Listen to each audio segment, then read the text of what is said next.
हे बाबा धवलेश्वर महाप्रभु दीपम यदि परम ब्रह्म दीपम यदि जनार्दन दीपाहरत मे पाप पूजा दीप नमस्तुते।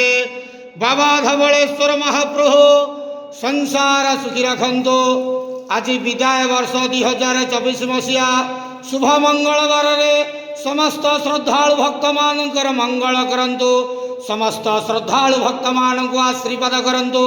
मनस्कामना पूर्ण करंतु। कर्म क्षेत्र उन्नति करंतु। ग्रहरिष्टमान खंडन करंतु।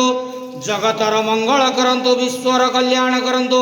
आपणकर नाम विख्यात करंतु। सबकर डाक श्रवण करंतु। बाबा धवलेश्वराय नमो नमः।